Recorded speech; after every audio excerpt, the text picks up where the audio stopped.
Now it is. I see it up in the little thing there. Got it. All right. I'll let it get to 15 and I'll start. All right. Welcome everyone to the year that was ... 1997. I'm your host, Aaron Maxon, along with my co-host for the evening, my brother Nate.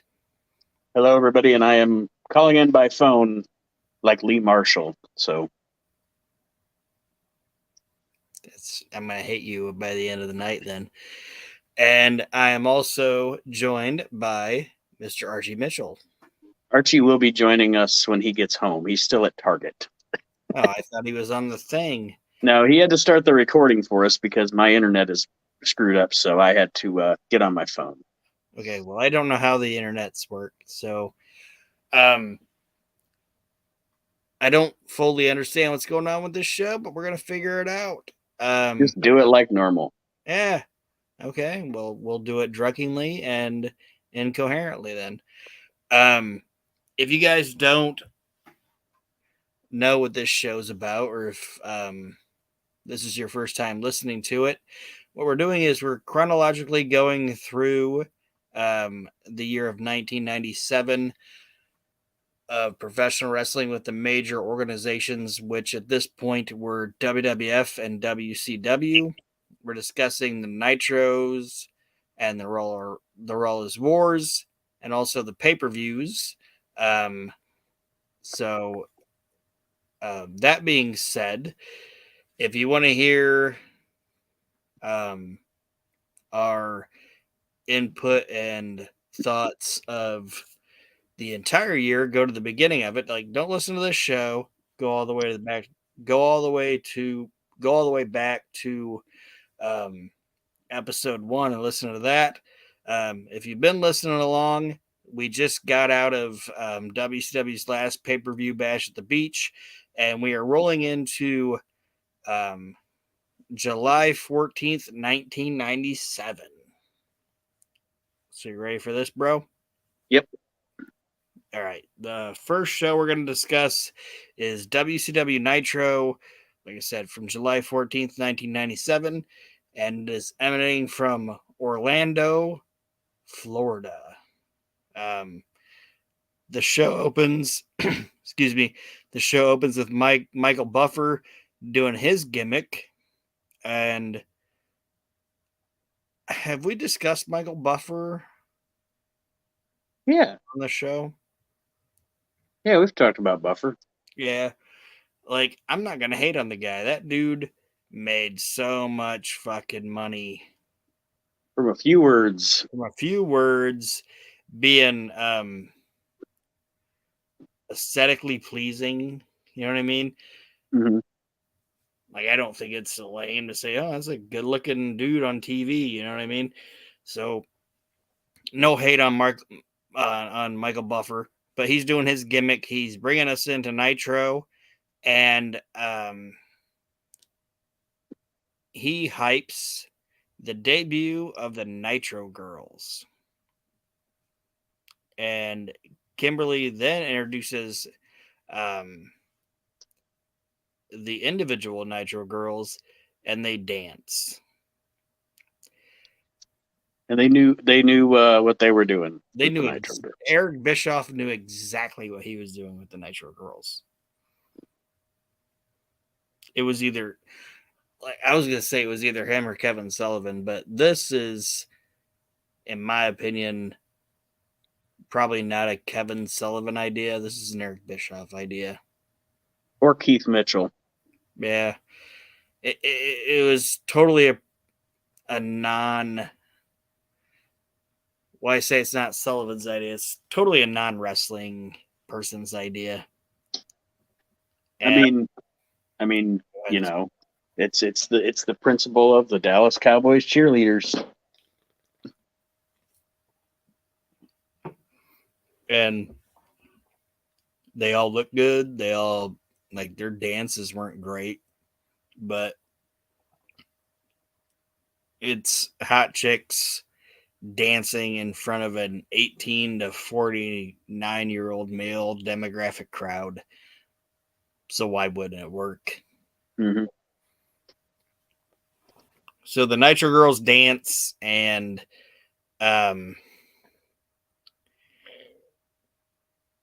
they show some of the crowd, and it's like creepy guys like looking at the Nitro Girls, and it's like it proves it worked. Basically, it kept the Nitro Girls were invented to keep the crowd entertained during commercial breaks, and it was a great Yep. idea.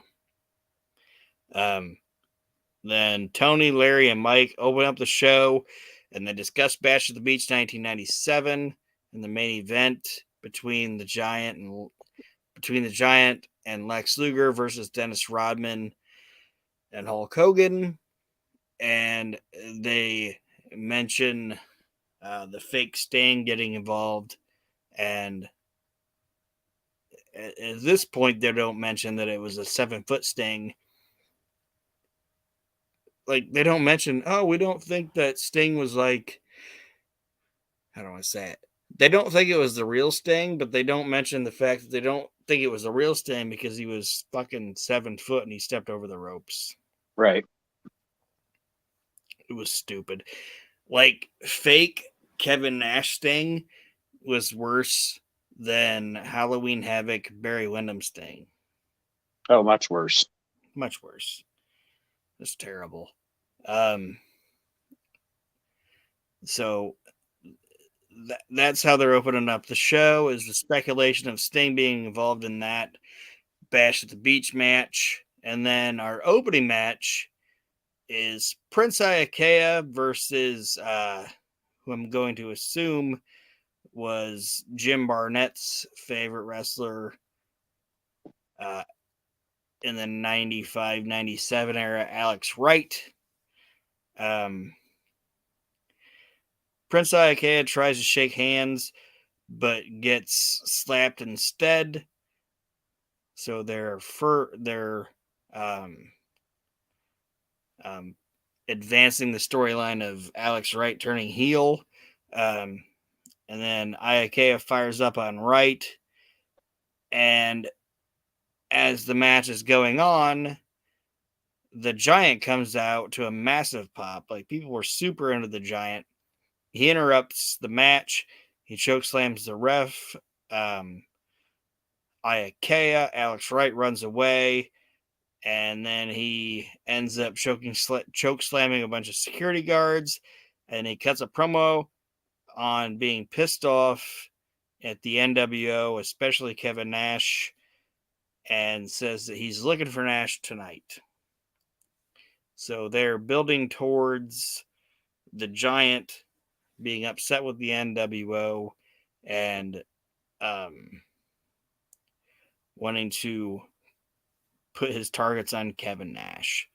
So they're building towards a Kevin Nash Giant feud, Which is going to last forever, by the way. But we'll get into that later. Yeah, we'll get there.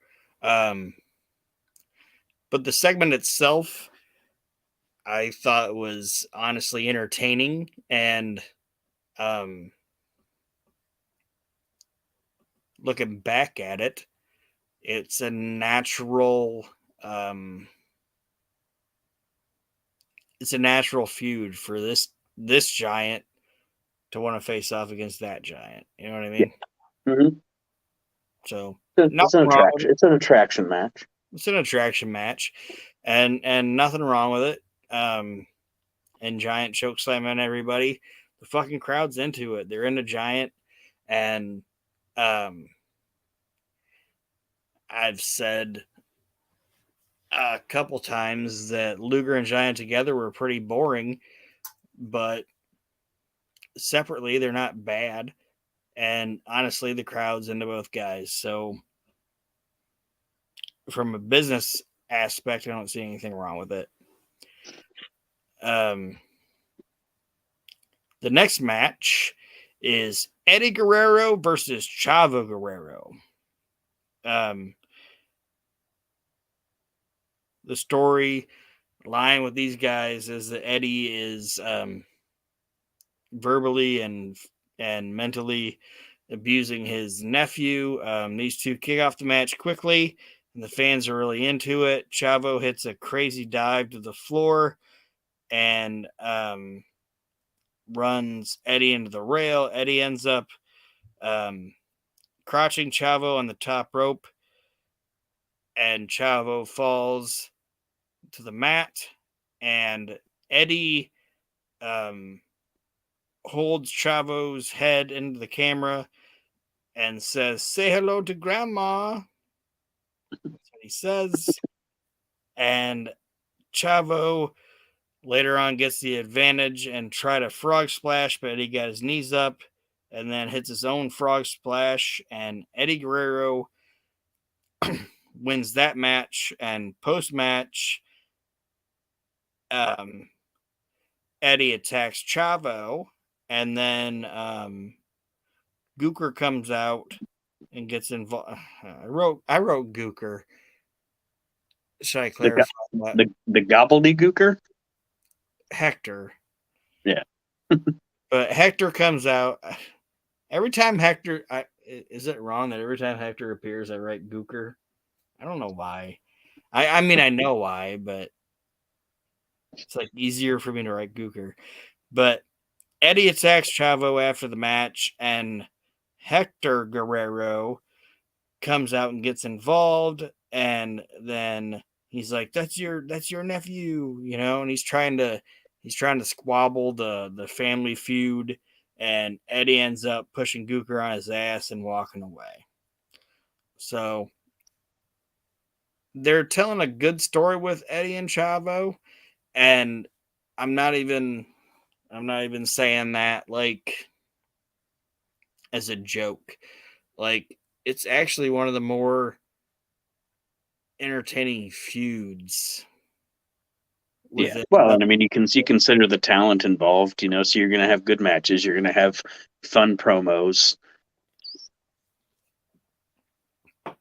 Yeah, it's like like I'm saying, like I know that within WCW, the NWO was the main thing, but some of the more entertaining shit is not even involving the NWO.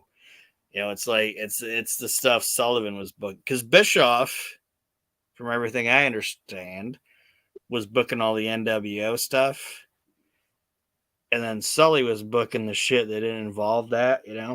Right.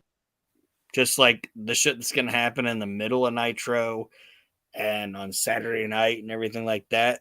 And Eddie and Chavo was a fun feud, I thought. So you got anything else on those guys? No, I agree. All right. Well, then Mean Gene interviews DDP and his hot ass wife Kimberly. Paige is asked about Hennig, which, if you remember, him and he picked Hennig to be his partner, and him and Hennig had a altercation at Bash at the Beach. Paige says that he met Hennig in a bar and they bonded, and he said that his first choice was Sting, and then Luger, and then the Giant. But since they were busy, he chose Kurt Hennig and says that he'll get his revenge.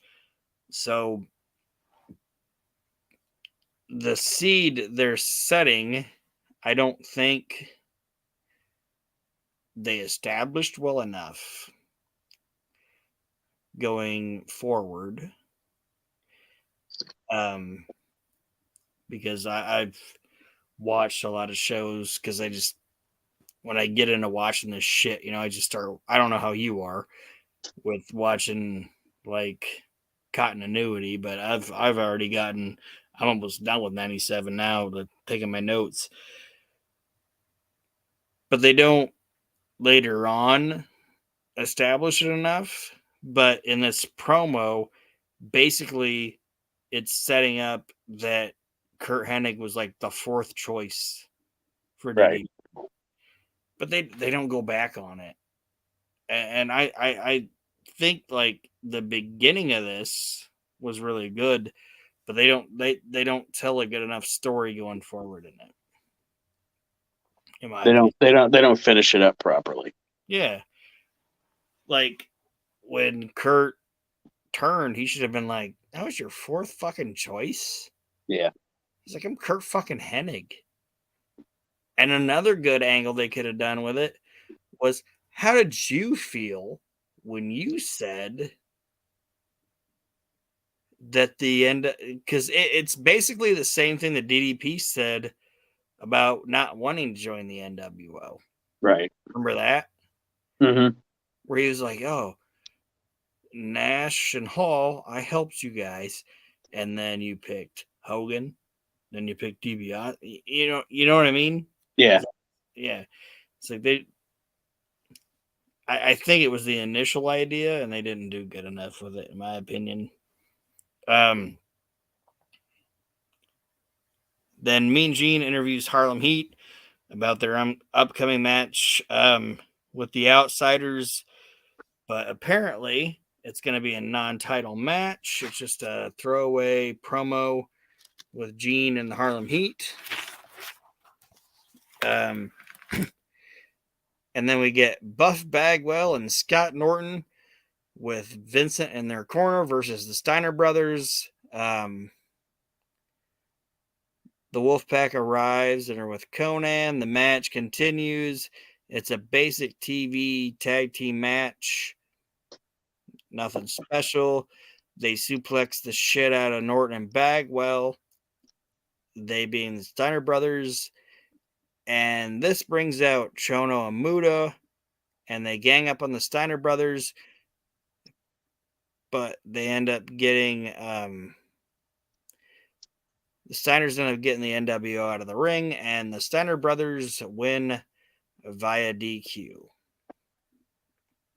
So it's just a hodgepodge of the Steiner brothers, Bagwell, Norton, Muda, and Chono, and they're building towards the Steiner brothers still trying to get their wins to try to get the Outsiders and get their tag team titles back. Yeah, it's a good story of them climbing the ladder, you know. Yeah. And I'll never say that they aren't in my like top 5 favorite tag teams of all time. But the older I get, it's like the more those guys hit with me. Mm-hmm. Like the Steiners should, and they are in it. I was going to say they should be in the Hall of Fame, but they're such a great fucking tag team. And I honestly think they're the best brother tag team of all time. They're definitely brother tag team of any tag team I've ever seen. Absolutely. And they're definitely like you said, I agree. They're top 5 for me. They're consistent. And I'll never say that I didn't enjoy Big Papa Pump, but I don't think they should have ever broke up. No. Like I never believed their feud. Yeah, me neither. It didn't have the I don't even know what the word I'm looking for is. The Steiner brothers are too equal to have broken up, if that makes sense. Like it works with Brett and Owen because Owen's kind of the sniveling little punk little brother, and Brett's the classic world heavyweight champion. Anyway, I thought what I'm trying to say makes sense. Yeah, and Owen and Brett worked because Owen and Brett didn't work together for so long. You know what I mean? Mm-hmm.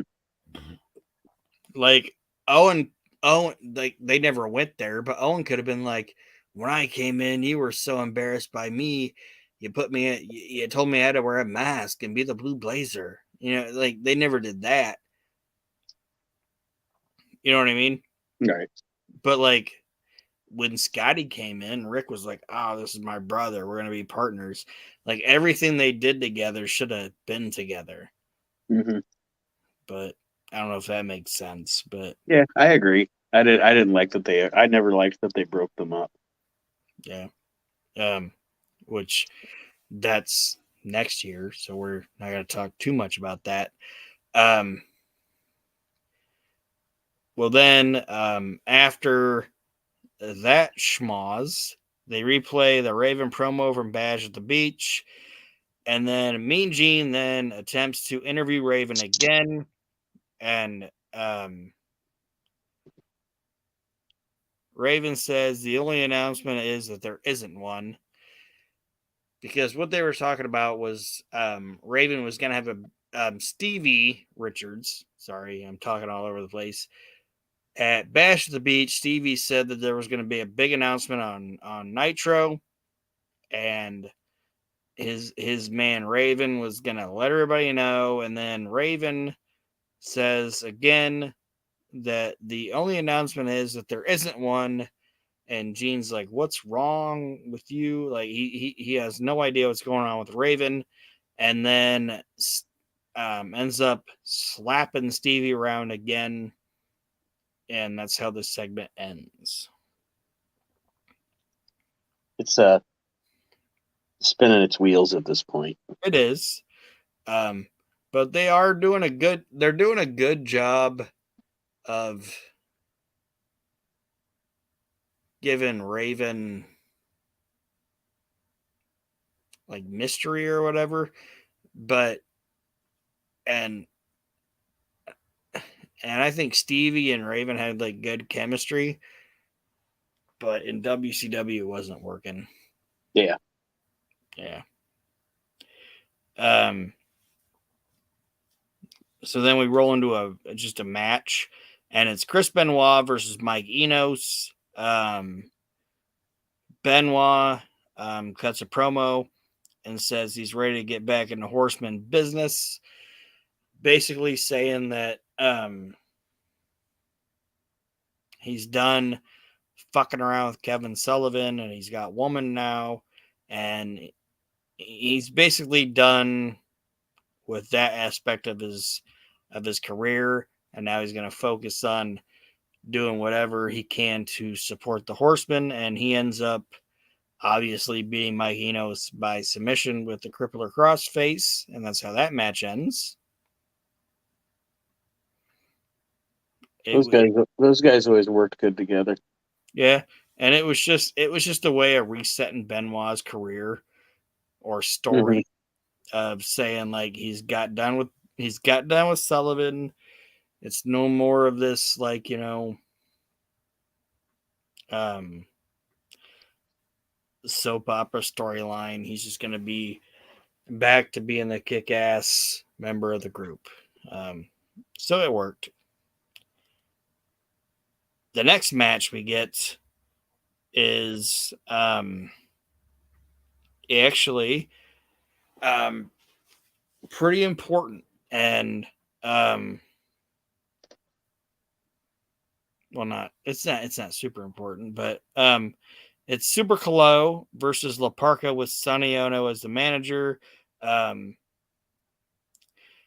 they mentioned the DDP La Parca switcheroo last week, and Kimberly gives DDP the diamond cutter, um, not the diamond cutter, sorry.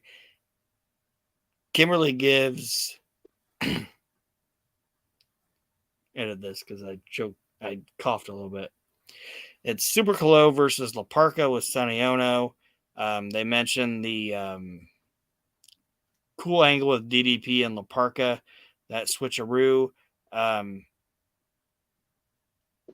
then Savage then attacks La Parca thinking it's DDP, and then DDP attacks Savage from the crowd, and then Kurt Hennig comes out and attacks DDP, and then after Hennig is laid out DDP, Savage ends up climbing up to the top rope and giving DDP the elbow drop. Does that make sense? Yep. It's I know it's not this episode, but that's like in my opinion, the coolest thing they ever did, and it's the coolest angle they ever did with the DDP Randy Savage thing, which super ran its course. Was DDP dressing up like La Parka? I was like, Yeah. this is cool. Um, but it turned into DDP thinking he had the advantage over Savage, and then he ends up laid out. It's this little segment. I didn't mind where the face ended up getting laid out. You know what I mean? Right.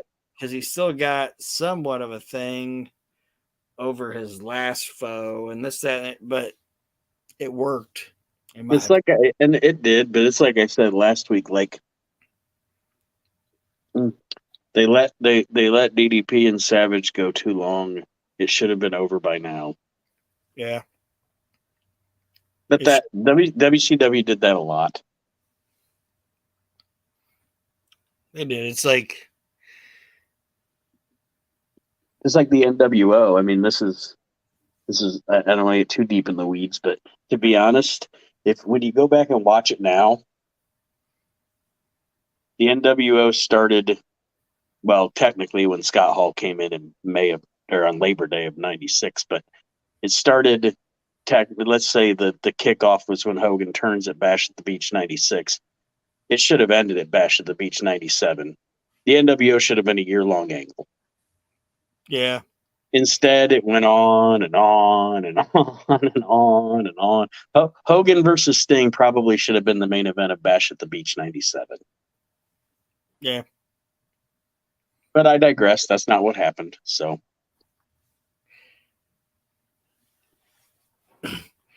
then after this, Mean Gene interviews Kurt Hennig, who is not aligned himself with anybody yet. He's still a free agent. Hennig says that he does a lot of. Hennig does some like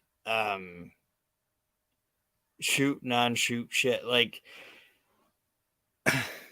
when we talk about like the work shoot promos or whatever. mm-hmm. And those suck. You know what I mean? Yeah. But I don't mind when a wrestler uses terminology when it doesn't sound fake. And Hennig does a good job here because Mean Gene interviews Hennig and he says, basically, he says Page is the biggest mark in the business and he's the biggest mark for himself. And that gets like a moderate pop. But then he talks about Page's wrestling ability. And then what he says gets a huge pop because he says that he could easily defeat Page because Page can't even last 30 seconds with that hose bag he calls a wife. And the crowd pops when he says that. But then Ric Flair comes out and dances around and he doesn't say anything, but Flair comes out after he says that hose bag he calls a wife, and they leave together. So they're still planning that Hennig is an NWO, he is in WCW, he's not Horseman, but Flair really wants him to be a Horseman. So that's what we're going with. Hennig's still a free agent.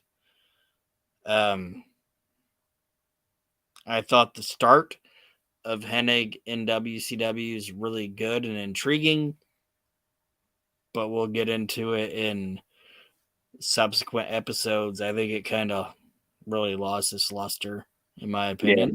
Yeah, because they screwed it up like they always did with their booking. Yep.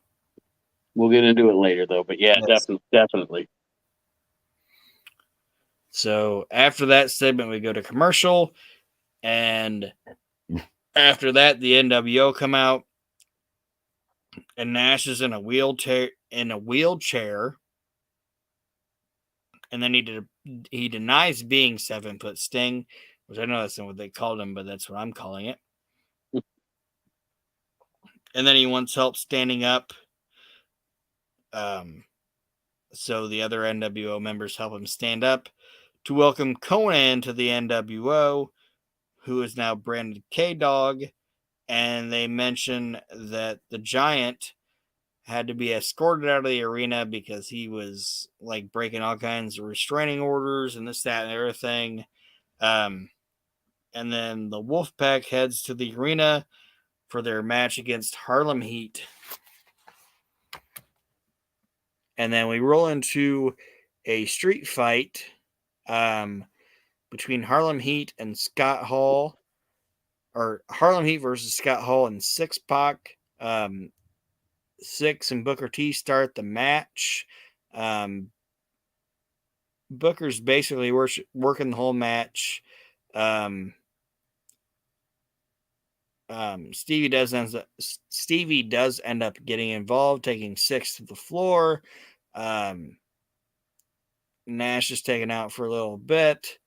And then he ends up, after Nash gets knocked out to the ring, excuse me.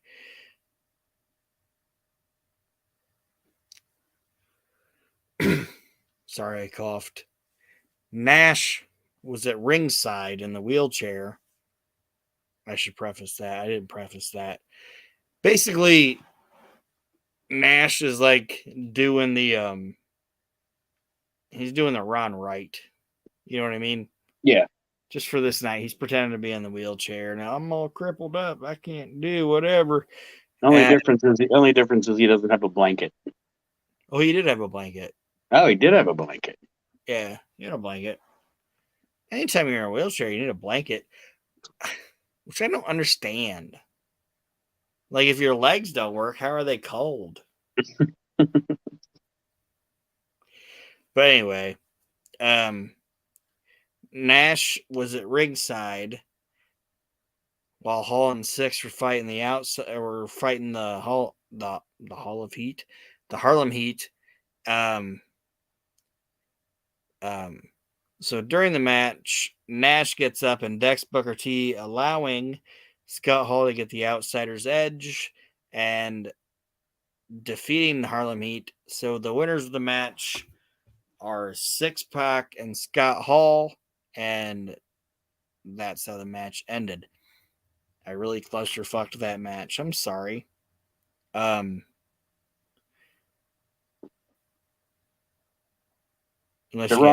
wrong team went over.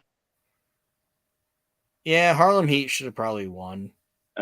For a number of reasons. First of all, it was a non-title match. Secondly, the fuckery with the NWO. You know, you could have had I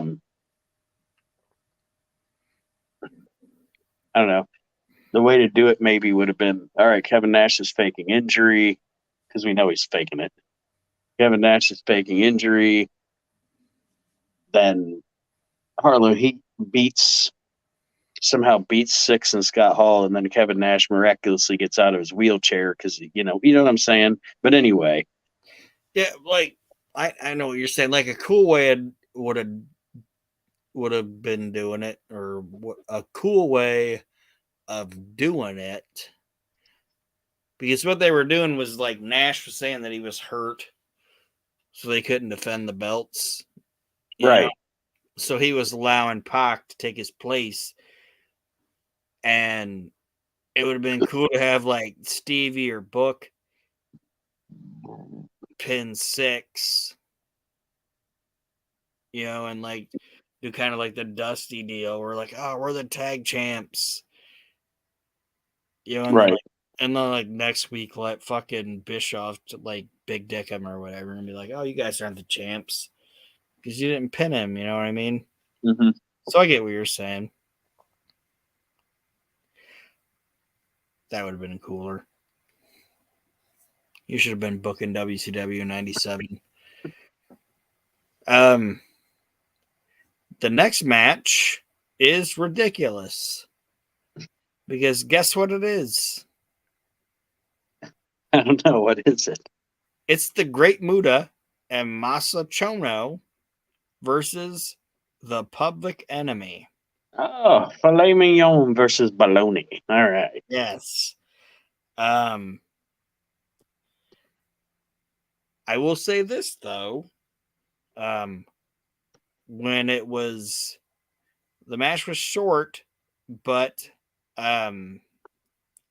when Rocco and Muta were in the ring, it wasn't half bad. Yeah, and we've said it on Reliving the Extreme sometimes too.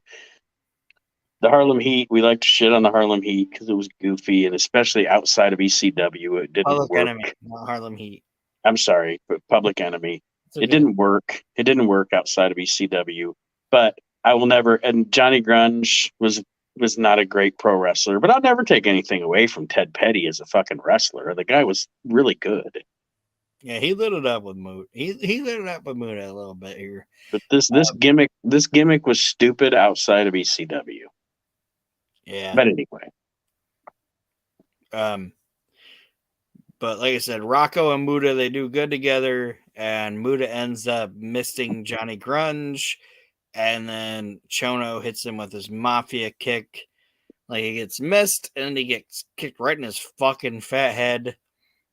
And the winners are Great Muta and Masa Chono, which should have been the way it ended. And then we get a commercial for a Dennis Rodman NWO shirt. And then we roll into our next match, which is our main event. It's Jeff Jarrett with Queen Deborah versus Ric Flair. It's what you would expect. It's Ric Flair Jeff Jarrett match. Flair did the flip over the turnbuckle spot, and then Jarrett drop kicked him, and then Jarrett ends up getting a superplex on Flair. Excuse me. Later on in the match, Flair ends up tuning up Jeff Jarrett in the corner, and Jarrett bumps down to the mat, and Ric Flair, that spot where Flair would look out of the crowd and like put his one arm against his head or against his neck, and then his waist and hump. Well, he does that towards Deborah. So he basically says, "Oh, I knocked your guy out. Now I'm gonna fuck you." You know what's funny? I mean, I don't know.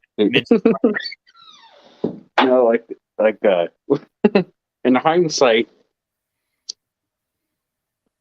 being 2020, you look at Ric Flair's gimmick.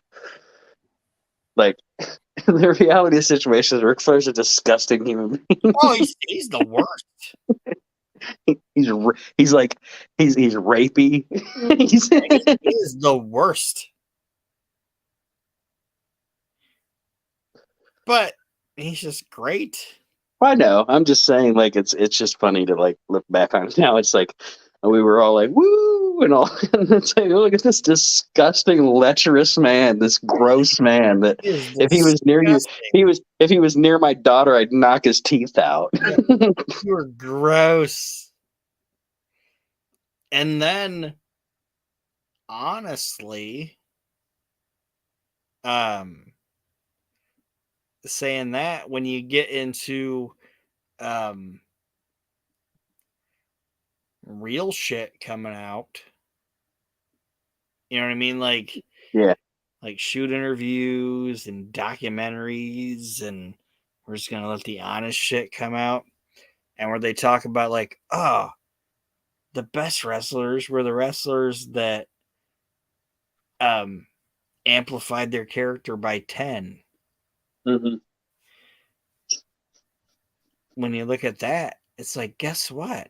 He actually is kind of a disgusting human being.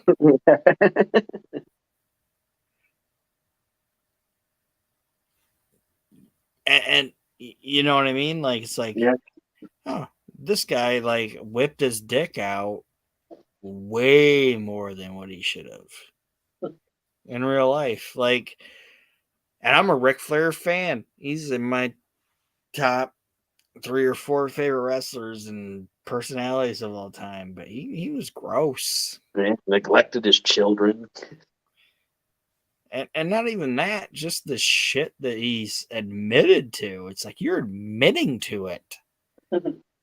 You are disgusting. Do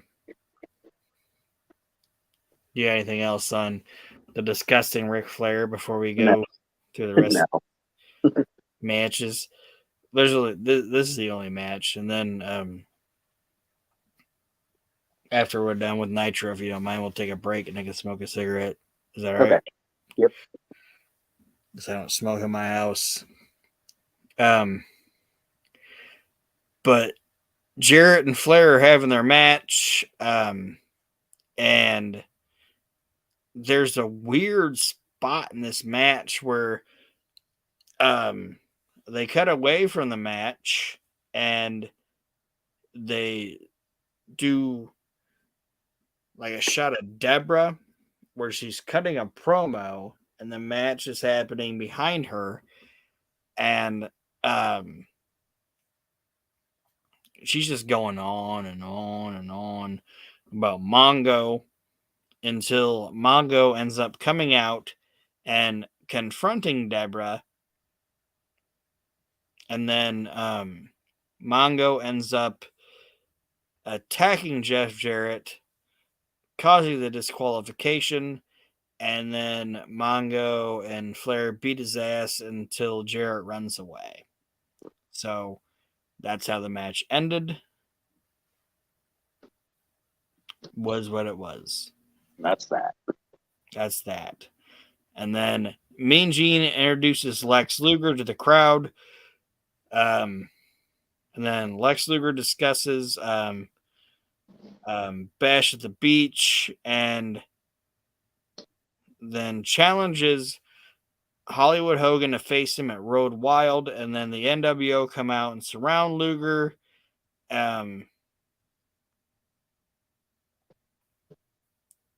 Then, as Luger is surrounded,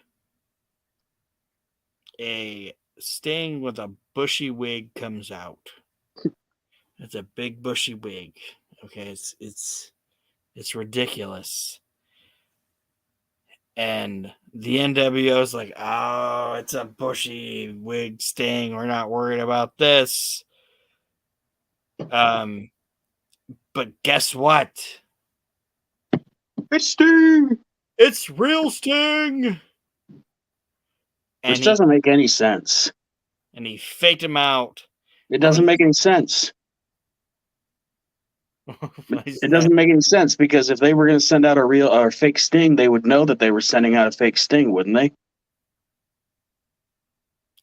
Yeah, but maybe bushy wigged fake Sting got beat up by real Sting, and then he put Well, on. it sure would have been nice if they would have added that caveat, wouldn't it? Well, every fake Sting has a bushy wig. So the NWO thought one of their fake Stings was going into business for himself. Well, real Sting put on the bushy wig.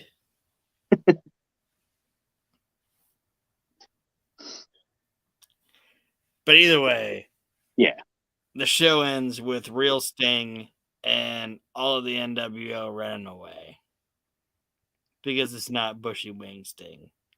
Bushy, it's a bushy wing Sting.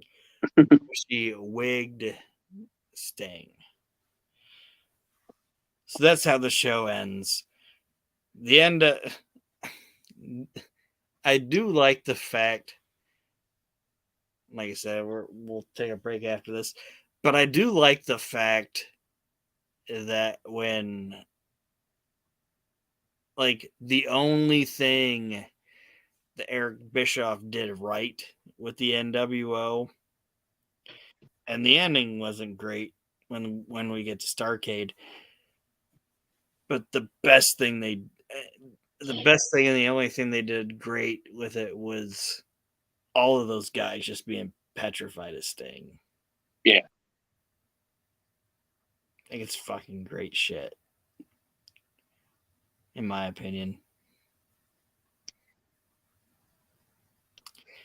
Like it's like we're gonna get into later, which it's much later, but it's like whenever um um Hunter and Sean would confront the Undertaker and knock him down.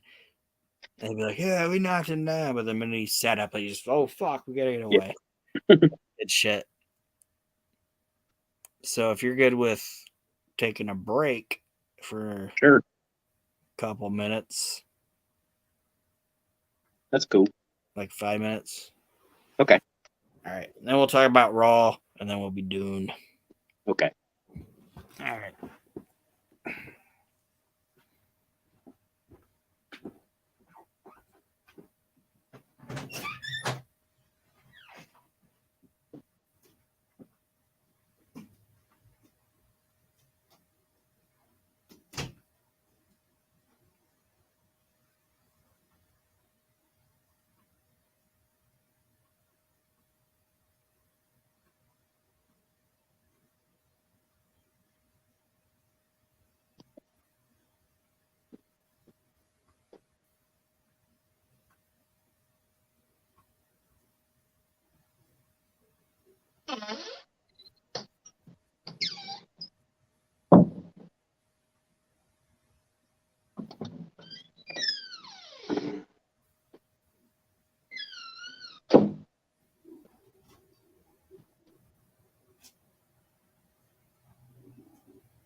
back? What's that? I was just asking if you were back. Yeah. Just can't see. I thought you went Jack Lemmon on me. I thought you said, "Are you dead?" I fucking love watching um the like those movies are great. Like the Grumpy Old Men movies are great. Mm-hmm. But I love watching fucking Burgess Meredith's fucking um outtakes or Yeah. whatever. Yeah. It's fucking funny shit. Like when he's like, I'll show you my when he's talking to the old lady, he's like, I'll take you home and show you my baloney pony. Ah, yeah. Mm-hmm. It's fucking funny shit. Like because he's just making that shit up and he's like, I'll show you. Like the funniest one that cracks me up, he's like, I'll take you home and show you my fatty Alfredo. It's funny. Um, but not talking about Burgess Meredith, talking about wrestling before we get into Raw. Um, I also love simplistic storylines in wrestling. Like people talk about like, oh, this story, it was so well told, and it was so integral and this, that, and the other thing. But I love simplistic shit. And you know what one of my favorite, like just completely simplistic storylines ever is? What's that? Sergeant Slaughter just wanting his $1,000 back. Yeah. I fucking love that story. He's like, just give me my $1,000. And they're like, we put an injunction on your $1,000. He's like, just give me my money back. Money back. God damn. Yeah. It's like he didn't break the hold on TV. It wasn't on TV. It was on TV. I just want my $1,000 back. It's a fucking angle.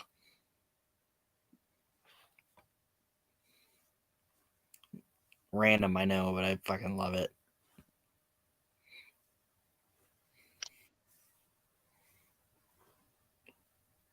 Before you start, let me write the time down real quick so I know when to. Okay, you good. All right. So we've ended Nitro. So those of you that would watch Nitro live and tape Raw, we're now going to put the VHS tape in and we're going to hit play and we're going to watch the WWF Raw is War from July 14th, 1997. We're in San Antonio, Texas. Video is shown of the Hearts in Canada and showing their fanfare when they were there for the Canadian Stampede, and Vince McMahon narrating that it'll be a different night tonight for the Hearts because they're in Texas. And then Vince McMahon interviews the Hart Foundation to start the show. Bret Hart talks shit about Texas and says it's full of rats. And then Hart mentions that Gorilla Monsoon put a clause in that he'll never be, basically saying Gorilla Monsoon put that clause in that he'll sorry, edit that a little bit.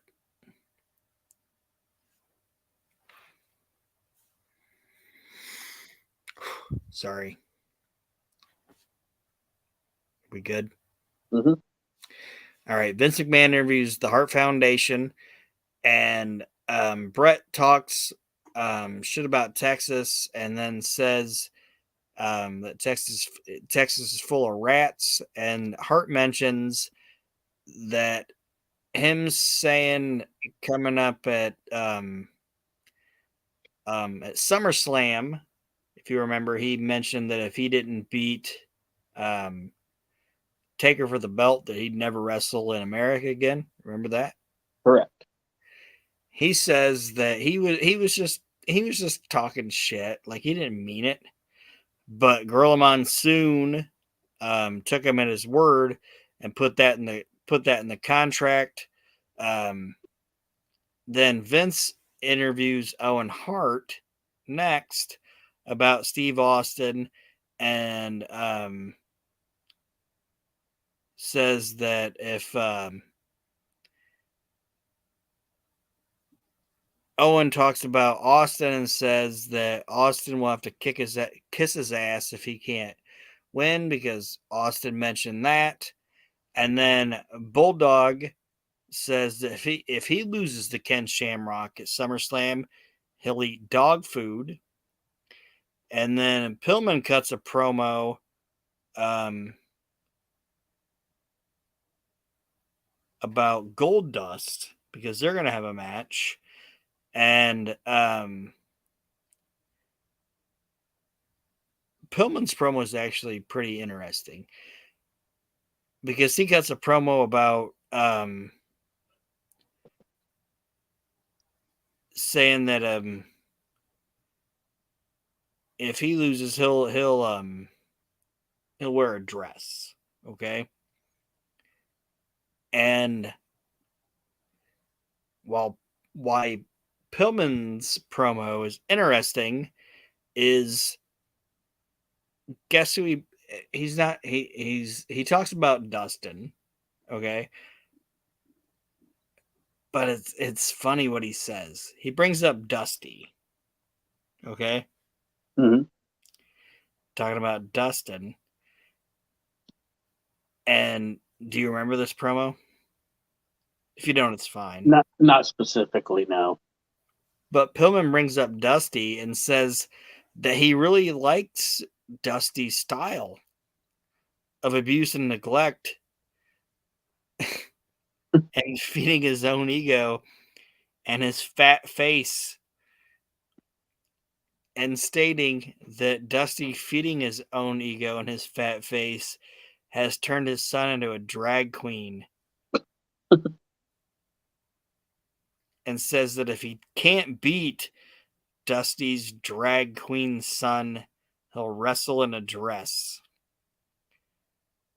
And then Jim Neidhart, which I'm just going to tell you guys, nothing comes out of this. Anvil doesn't have a match at the upcoming SummerSlam, but says if any of the Hart Foundation loses at SummerSlam, he'll shave off his goatee. He Nothing doesn't. He doesn't. So what we're rolling into with SummerSlam is if Brett can't beat Taker for the title, he'll no longer wrestle in the United States. If Owen can't beat Austin or Austin can't beat Owen, they'll kiss each other's asses. If Bulldog loses, he'll eat dog food. And if Brian Pillman can't beat Goldust, he'll wear a dress. So that's how that happened. Does that make sense? Yep. Yep. And then Jeff Farmer, yep. Steve Austin then interrupts and talks shit from the stage. Ken Shamrock comes out to stand next to Steve Austin, and so does the Patriot. And then Sid Vicious reappears, and then Shawn Michaels comes out, and they speculate who will be Austin's tag team partner tonight because oh shoot, sorry.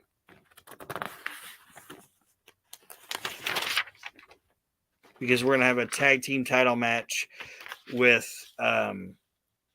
Steve Austin defending against Owen and Bulldog later on. So they're setting up Steve Austin defending his tag team titles against Owen and Bulldog, and which one of his tag team partners is it gonna be Ken Shamrock, the Patriot, Sid Vicious, or Shawn Michaels? And of note here is this is actually how they debuted the Patriot. Yes. They didn't. There was no he just showed up. Dude just showed up. He's like, "Hey, I'm here, y'all." I'm Dale Wilkes. Yeah, Nice well, to see you. nice to see you. Damn nice to meet you. I feel like he was that guy. Probably. Damn nice to meet you. It's a nice mower you got there. Damn nice to meet you.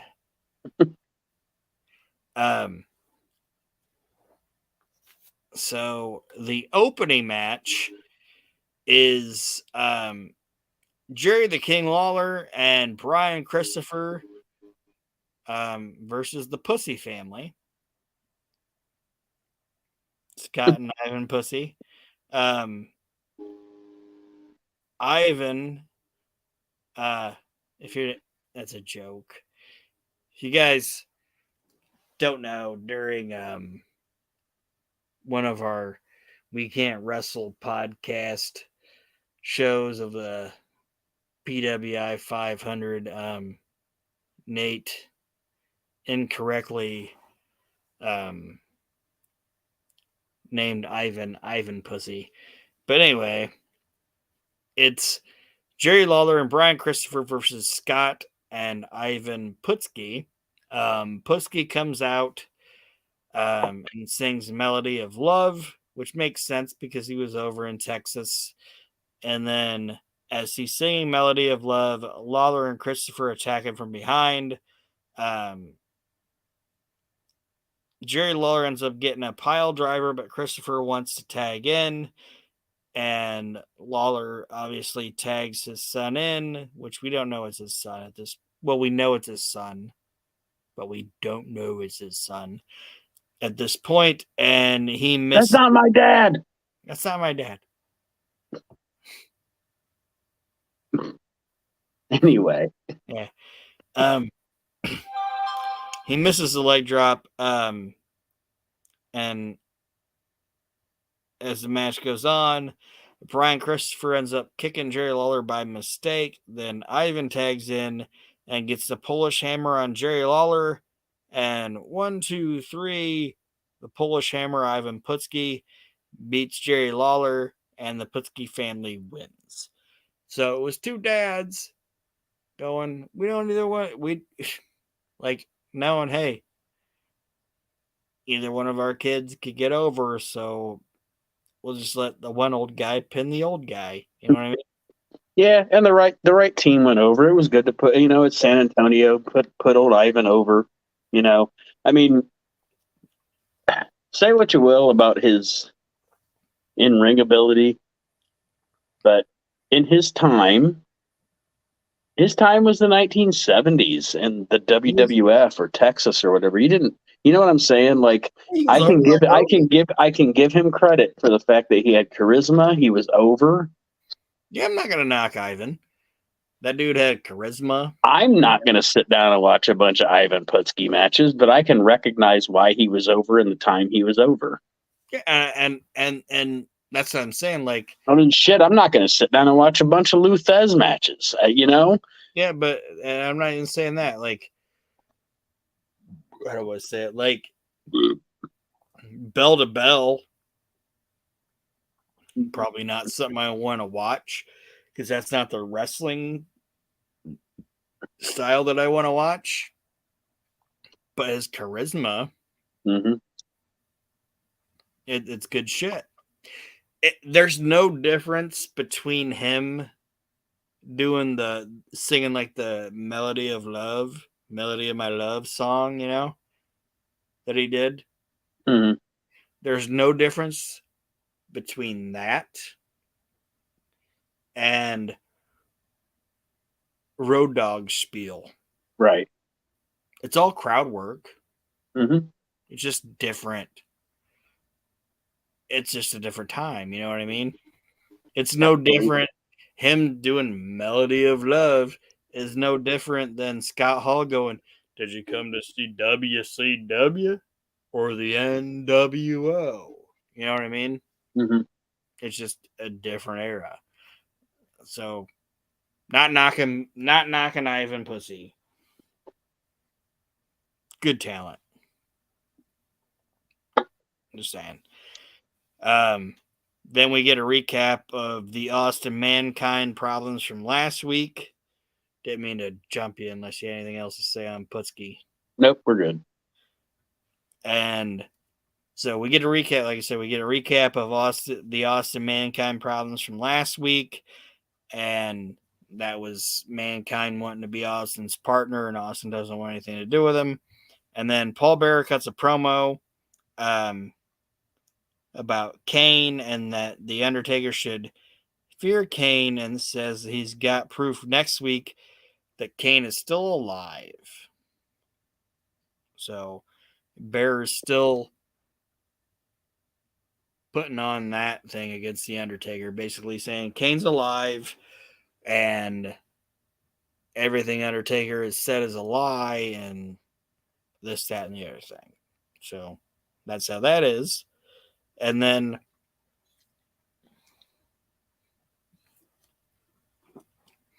the next thing we get is Taka Michinoku, who obviously at this point WWF realized this is the guy we want to sign, is facing. Did you watch the show, Nate? If you didn't, it's fine. I mean, I've seen the show. I know this is. I think this is the show where he wrestles Tajiri. Yep.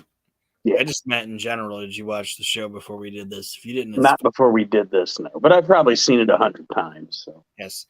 This is the WWF debut of Tajiri. I think, don't they actually call him Tajiri Yoshihiro? That is exactly what they call him. Yeah. And it's not the longest match in the world, but it is fantastic. And I think they had the right idea. How do I say it? Like, Vince didn't want to like 100% compete with Bischoff and let Bischoff dictate how he was going to run his program. You know what I mean? Right. But WCW was doing the cruiserweight division, and that's why Vince brought in the lightweight division. Oh, yeah, no doubt. No doubt. But he should have stuck with guys like this. Mm-hmm. Instead of going, oh, we're gonna have a lightweight match, and I'm not knocking the guy or any of the people involved, but oh, we're gonna have this lightweight match, and here's fucking Ace Darling or whoever he brought into it. You know what I mean? Yeah. It should have been with guys like this, and let Brian be the bigger guy. Because you got to have like the bigger, bulkier guy in it. You know what I mean? Mm-hmm. And Bischoff did that good with Dean, you know? Yeah.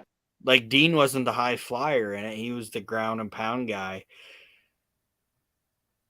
Like, let Brian be that guy, but accentuate people like Tajiri and Taka wrestling each other and El Pantera and Aguila. But he went with more of the junior heavyweight type thing of it. You know what I mean? Mm-hmm.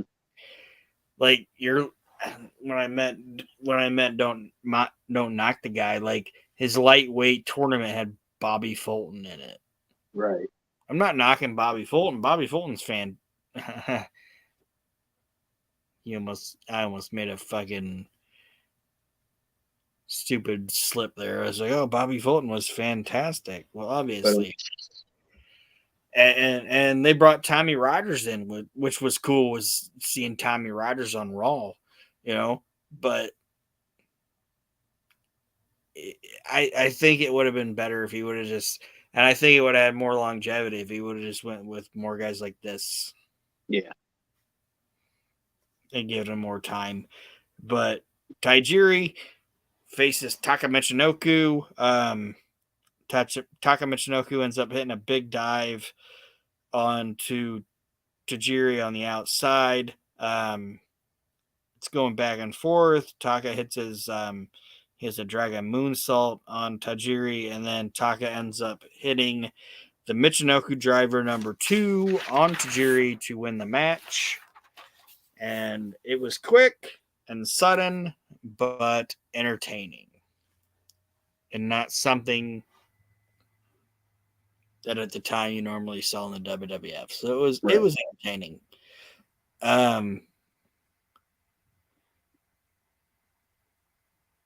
Then we get an interview with Ken Shamrock, who, if you remember, came out and stood on the stage with Steve Austin. And he says that he is not Stone Cold Steve Austin's partner tonight because he's going to be facing Jim the Anvil Neidhart. And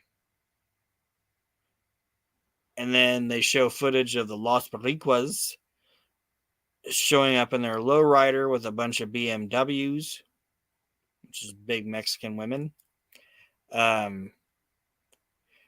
Then we roll into a tag team. Before we roll into that, what's your thought on you got any thoughts on the Los Boricuas? Los Boricuas, I should say. No, nothing I haven't already said. Okay.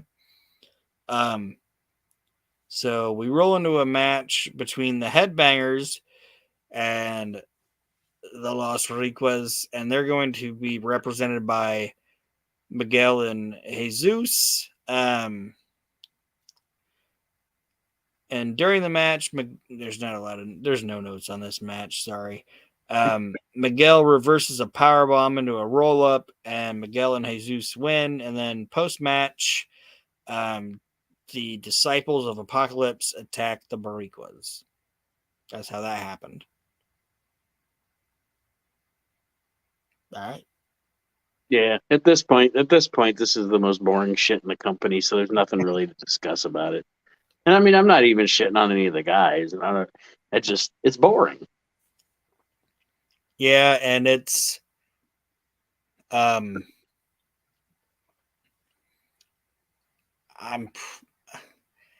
don't want to say that I'm 100% sure, but I think this is the first Russo effect on the company. Yeah, the gang warfare thing. And I don't even think it's I think it was because it was a race-based thing. Mm-hmm. And that dude always went to race, and I hated that. Like I said, this isn't even a thing to bitch about Russo. But the next thing we get after that is Patriot. The Patriot cuts a promo backstage and says that he is not Stone Cold Steve Austin's partner tonight. He just came out to support America earlier, I guess the Heart Foundation, and says that he has no problem with Bret Hart and the Heart Foundation showing their patriotism towards Canada, but he has a problem with them hating on America. So that's basically his gimmick now, if that makes sense. And then Vince McMahon introduces Shawn Michaels to the crowd. And Vince McMahon then starts interviewing HBK. HBK says he's not 100%, but is good enough to go, and sets this up to Steve Austin, though, to be his partner. And then he brings up the Bret Hart clause, but and the Bret Hart clause being that if Bret can't beat The Undertaker at SummerSlam, he'll no longer be able to wrestle in the United States. but isn't at SummerSlam, and then basically gets on his knees and begs Vince to give him a ticket. And he hasn't announced it yet, but there's some shit coming. So if that makes sense, guys, basically what we've been told is that Ken Shamrock isn't going to be Steve's partner. The Patriot isn't going to be Steve's partner. And Shawn is 100% cleared to wrestle, but he wants to appear at SummerSlam and is asking Vince for a ticket. So it's not yet figured out who's going to be Steve's partner going to this tag team match later on tonight. And Sid was just there for some fucking reason. Yeah, he's at this point he's off to the softball game. Well, I'm just saying, like, he came out, but it's like, what? They never even gave him a promo, but it doesn't matter. Now the war zone begins, and as the war zone begins, Savio Vega comes out yelling about a terrible accident and drags the cameraman to the back. They go through the locker room and they wound up outside. And the terrible accident is Los Boricuas destroying the DOA's motorcycles and then dragging one behind their lowrider.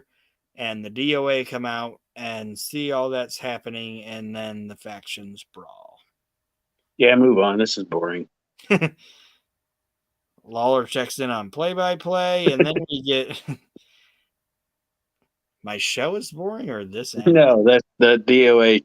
The DO. You know, you got the Jarrett Mongo rule. Yeah. I got the DOA Los Boricuas NOD rule. All right. The funny thing about Los Boricuas though was when they first started, they had 4 theme songs. Yeah. Before they figured out, it's like, let's just have them fucking rap it as they walk to the ring. But the next match is the match Shamrock talked about. It's Ken Shamrock versus Jim Neidhart. There's not a lot of notes on the match. It's basically Shamrock like knuckling up with Neidhart and getting the better of him. And then Shamrock ends up winning the match. And then post-match, Bulldog attacks Shamrock until Patriot comes out and makes a save. So they're establishing the Patriot as being an ally to anybody that's against the Hart Foundation. That's the story of that. Mm-hmm. And then next we get the new Blackjacks, which anytime you put the new in front of anything, it's not going to work. Against the Legion of Doom. And then before the match could even start, the Godwins attack the LOD on the ramp, and they end up slopping the LOD and then giving Hawk the slop drop on the stage, busting the back of his head open. So, and as a side note, just and again, I am a fan of the team. I'm a fan of both guys. I like them as a team a lot. But I want to say the summer and fall of '97 is my favorite version of the Godwins. yeah, when they were just they first of all they actually in the feud they're the baby faces, but that's beside the point. They want the revenge against the LOD for breaking Henry's neck. They've pretty much gone. I mean, the word isn't medieval, but you know what I mean. Like they are these two, fun loving rednecks, but now they're fucking pissed. And yeah, this is the best. This is the best they ever were. This was the best version of the Godwins. And I think they should have done more with them. I agree. I think Henry's neck started giving out on him. Obviously because fucking LOD broke it, but yeah, I mean that's why they did the Southern Justice thing with him, because they still wanted him to be on TV, but Henry couldn't really work long matches anymore, so they kind of paired him up with Jarrett to be his bodyguards or whatever. That's a year down the line, but you know what I'm saying. They took care of him, but I'm not a worker, and this would probably be a better question for Chad. You know what I mean? Mm-hmm. But when you say LOD broke his neck, and I'm not, like I said, I'm not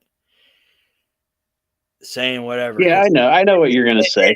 The expression broken neck is exaggerated in pro wrestling. Well, I'm not even saying that. What I'm saying is, storyline wise, it makes sense that LOD broke this guy's neck, and I've never heard of Mark Cattenberry saying LOD was sloppy or whatever. No, it's totally an accident. Shit happens. Yeah, but what I'm saying is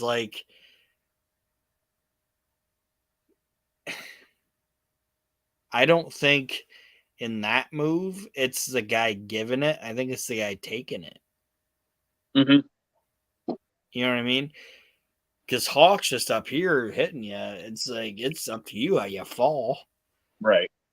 So anyway, I might be getting lost in the minutia of it or whatever. But the storyline I think was great, and I actually like the LOD and the Godwin feud. Same.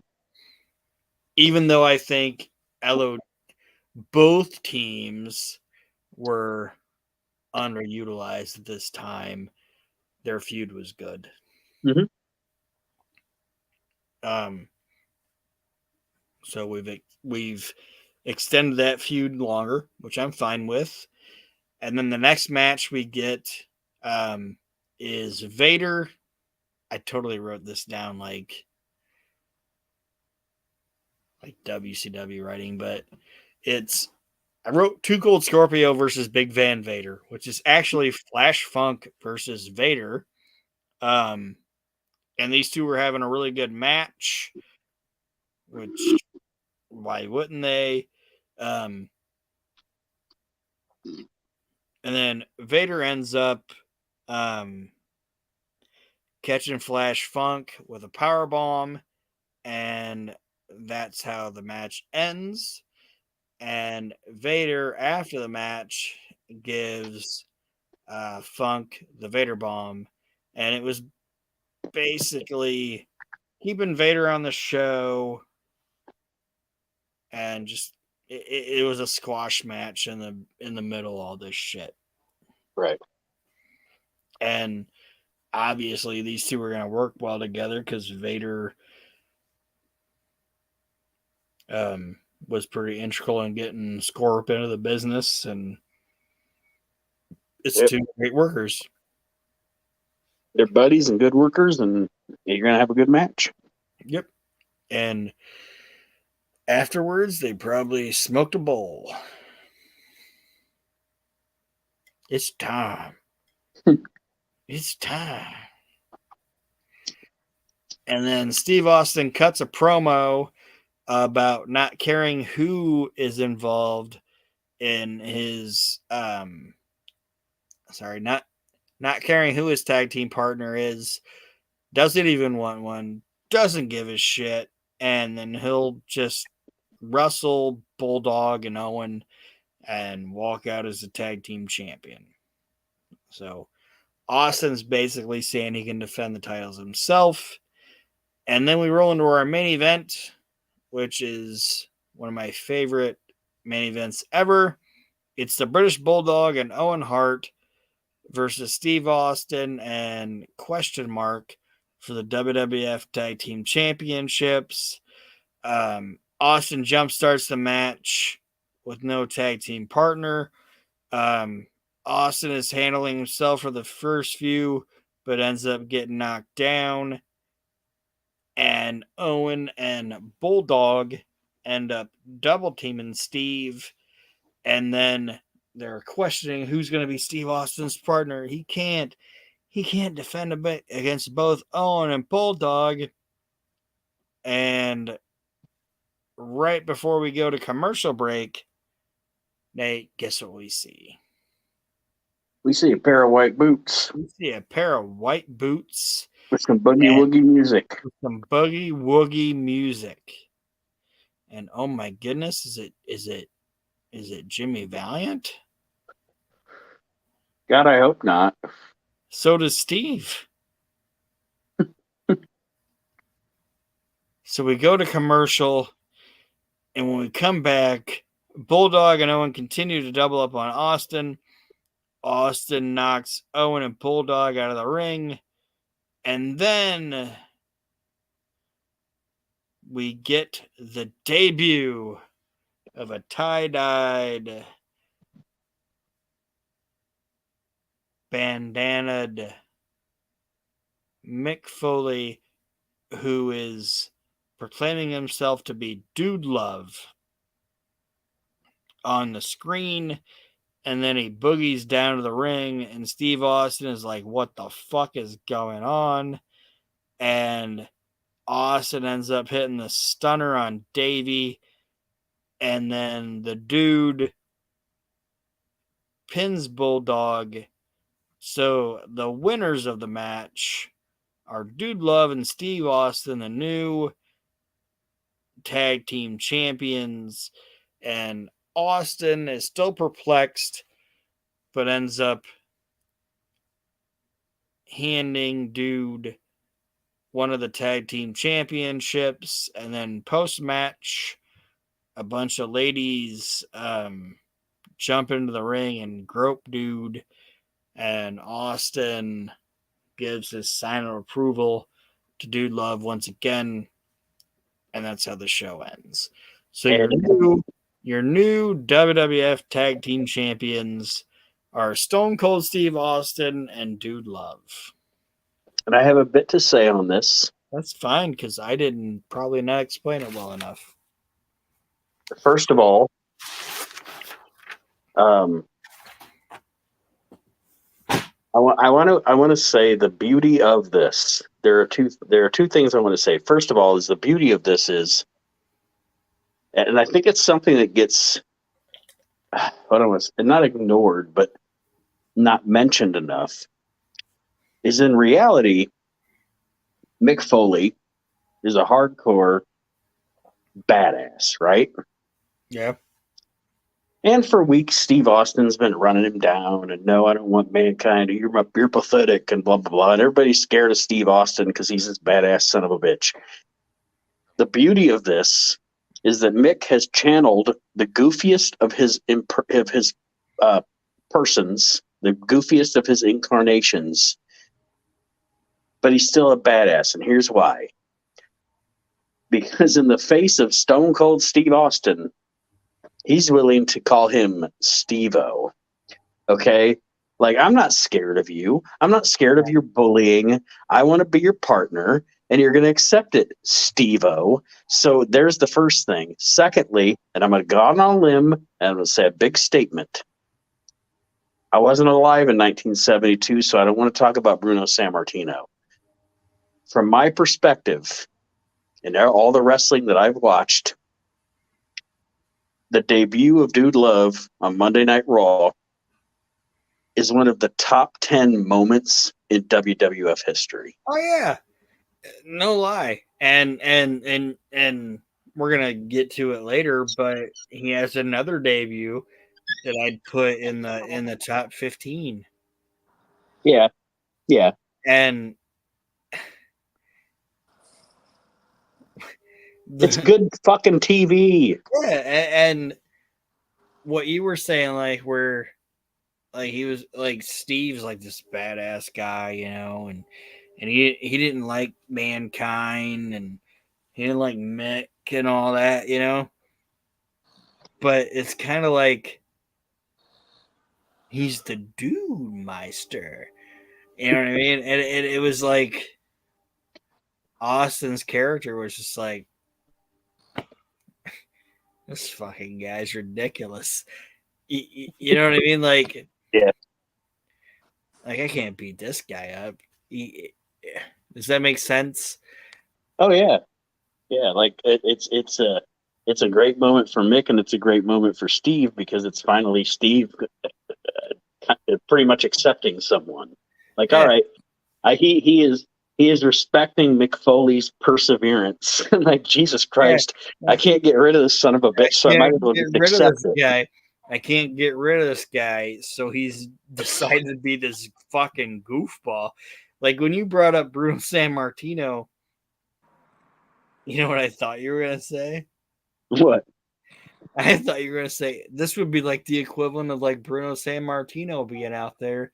And I know I knocked the guy a lot, but I thought you were gonna be like, this would be like the equivalent of Bruno San Martino being out there not having a tag team partner, and fucking Boogie Boogie Man shows up, and I then just mean, it really like, is. I guess I got to deal with this because he Let fucking me won tell the you. match. Let me tell Like, you. yeah, like that. That's how I looked at it. Was with the Austin Dude Love thing. It's like most guys just won the fucking match. So all right, like I guess this guy's my partner now. But I loved this shit. I loved the white boots and the boom, boom, boom, boom, as like the boogie music and all that. Like, And if there's anybody out there, and there might be, because there are that. Let's just face it, we're old now. I mean, literally, I work with kids now that weren't alive when 9/11 happened, so we are old. If there's somebody that hasn't seen it, go watch Beyond the Mat, because watching Vince produce the Dude Love debut is fascinating. yeah, can you see the cable? Can you see it? You know, and all that shit. It's like, um, I love both promotions. Okay, I love WCW, love WWF, but '97 is it's an evolution of both companies. You know, like where one is getting better, like both of them are getting better, but they're both changing what they're doing. You know what I mean? Yeah, well, and I almost part ways with you on that, but because I think by again, like kind of what I was talking about earlier with the NWO storyline. To me, at this point, WCW, and I'm not saying in no way, shape, or form, and am I not saying that it wasn't good, because it's better than anything that's on today. But at this point, to me, in '97, WCW is reaching stagnant point. Yeah. They had their Monday Night War hot period is, to me, a little exaggerated at this point. They, like, I don't know. They had like for me, they had a year where they were better. I wasn't saying they were better. I was just saying that it was both companies were changing, Yeah. and what I was seeing with both of them looking now was right around this point. If I remember the timeline of behind the stage or behind the scenes shit is this is right around possibly the time where Bischoff was like, nobody's putting butts in the seats except for Hogan, Piper, and Savage. Pretty close. We're pretty close to that point.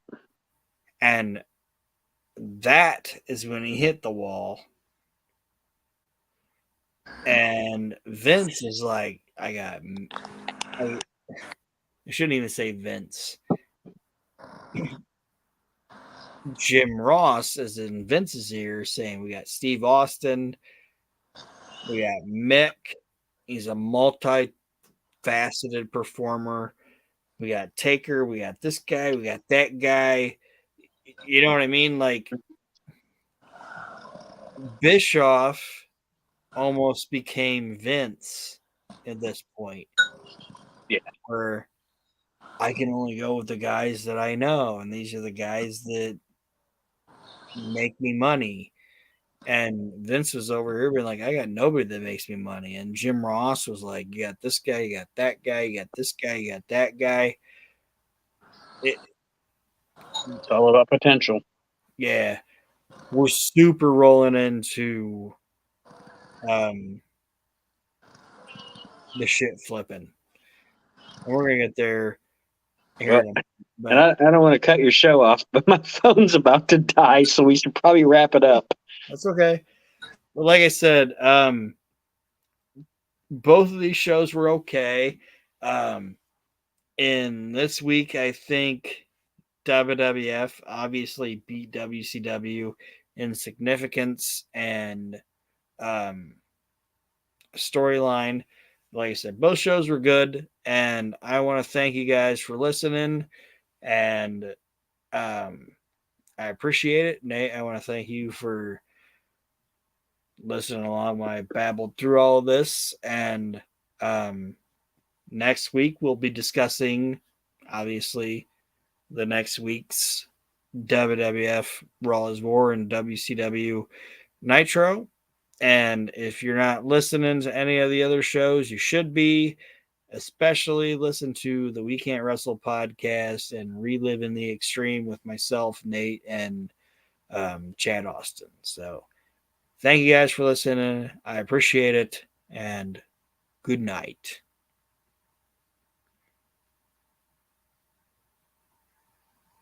All right. All right.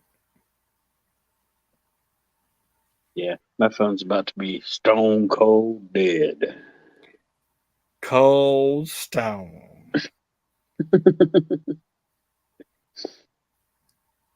All right. Thanks, man. Yes, sir. I'll talk to you tomorrow. All right. Later.